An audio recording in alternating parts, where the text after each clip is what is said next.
ఆదియందు దేవుడు భూమిని సృజించెను. ఆయన గగనమును, భూమిని, దానిలో ఉన్న వాటన్నిటినీ చేసెను.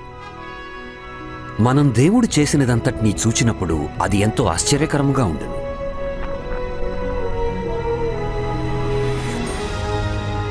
దేవుడు చేసినదంతయు మంచిగా ఉండెను. ప్రతిదీ ఆయన గొప్పతనమును మరియు మంచితనమును, శక్తిని కనబరుచున్నవి. దేవుడు అన్ని రకముల మొక్కలను మరియు అన్ని రకముల జంతువులను సృజించెను. అంతటా ఆయన మొదటి మానవుని మన్నులో నుండి చేసెను. అతని నాసిక నుండి చేసి అతనికి జీవమును పోసెను. మొదటి మానవుడు ఆదాము అనబడెను.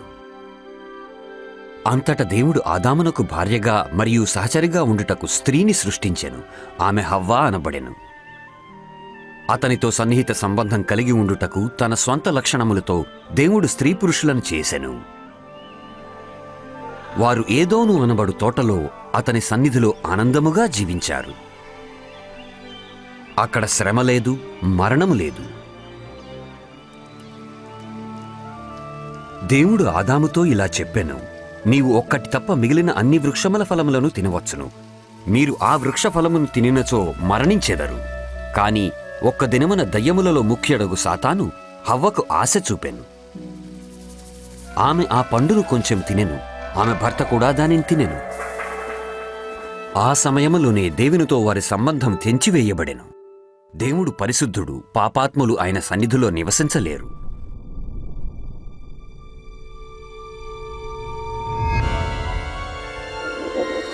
కావున దేవుడు ఆదామును హవ్వను తోటలో నుండి త్రోసివేశెను. వారు దేవునికి అవిధేయులైనందున ఈ అవమానమును అనుభవించిరి. దాని మూలముగా ఆదాము హవ్వ వారి సంతానము బాధను మరియు మరణమును అనుభవించిరి. కాని దేవుడు మానవులను ప్రేమించుట కొనసాగించెను. వారు తిరిగి వచ్చి అతనితో ఉండుటకు వారికి మార్గమును మునుపే సిద్ధము చేసెను. మానవులకు అనుభవించవలసిన పాపము, అవమానము మరియు శిక్షను తప్పించి వారు చిరకాలము అతని సహవాసములో నివసించుటకు ఆయన తన సంకల్పమును గ్రంథములలో బయలుపరిచెను. దేవుడు తన సంకల్పము కొంతవరకు ప్రవక్త అయిన అబ్రహామునకు బయలుపరిచెను.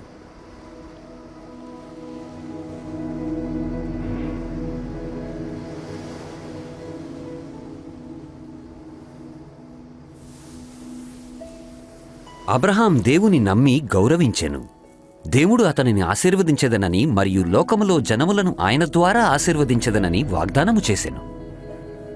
సముద్ర తీరములో ఇసుక రేణువుల వలె తన సంతానమును విస్తరింపజేతునని అతనిని ఆశీర్వదించెను. మరియు ఆకాశ నక్షత్రముల వలె అబ్రహాం దేవునిని నమ్మెను. ఆ నమ్మికను బట్టి దేవుడు అతనిని యథార్థవంతుడని ప్రకటించెను. ప్రజలు అతనిని దేవునికి స్నేహితుడు అనేవారు.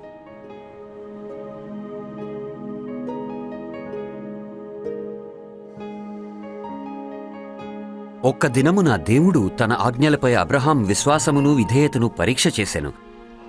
దేవుడు అబ్రహాముతో తన కుమారుని తీసుకునిపోయి బలి ఇయ్యమని అడిగాను. ఆ కుమారుని ద్వారానే దేవుడు అతనికి వాగ్దానం చేసిన ఎందరో సంతానమును కలుగుజేయనని తెలిసినప్పటికీ అబ్రహాము ఆయన నమ్మి విధేయుడాయెను. కావున దేవునికి బలి అర్పణగా తన కుమారుణ్ణి చంపుటకు అతడు సిద్ధపడెను.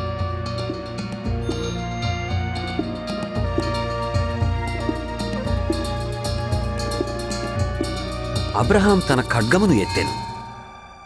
కాని దేవుడు, అబ్రహామా, ఆ బాలునికి హాని చేయవద్దు.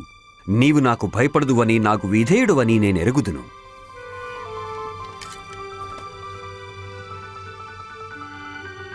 అప్పుడు అబ్రహాము దగ్గరలో ఒక పొట్టేలును చూచెను.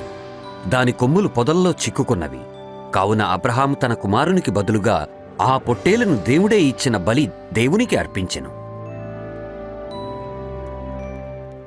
అబ్రహాము కుమారుడు బలిగా అర్పించబడవలసిన స్థానములో దేవుడు పొట్టేలును ఇచ్చి ప్రజలపై తనకు కలిగిన గొప్ప ప్రేమను చూపెను.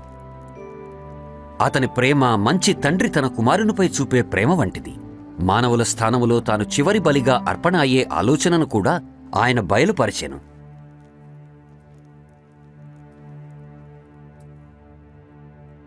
చాలా కాలం క్రితం ఆదాము సంతానం యొక్క స్థానములో గొప్ప బలిగా మరణించుటకు, వారి పాపమును అవమానము తొలగించుటకు పాపమెరుగని వ్యక్తిని పంపెదనని దేవుడు ప్రవక్తలకు బయలుపరిచెను.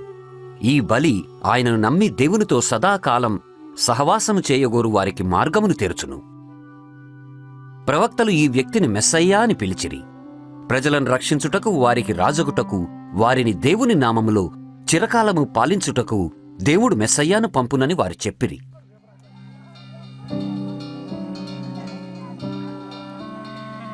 ఆయన వచ్చుటకు ఎన్నో వందల సంవత్సరాల మునుపే మెస్సయ్యా చేయు కార్యములు, ఆయనకి జరుగు సంగతులను గూర్చి ప్రవక్తలు చెప్పిరి.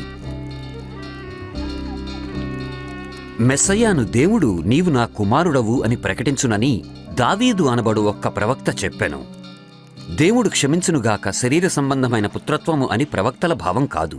దేవుని కుమారుడు అను పేరు దేవునితో మెస్సయ్యా యొక్క దగ్గర సంబంధము, రక్షకునిగా, రాజుగా అతని పాత్రను వివరించుతున్నది. కన్య గర్భవతి అయి కుమారుని కనును అని యోషయా అనబడు ప్రవక్త చెప్పెను.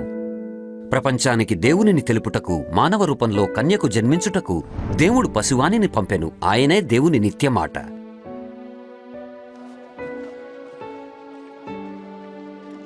మెస్సయ్యా బెత్లెహేములో జన్మించును అని కూడా ప్రవక్త వ్రాసిరి.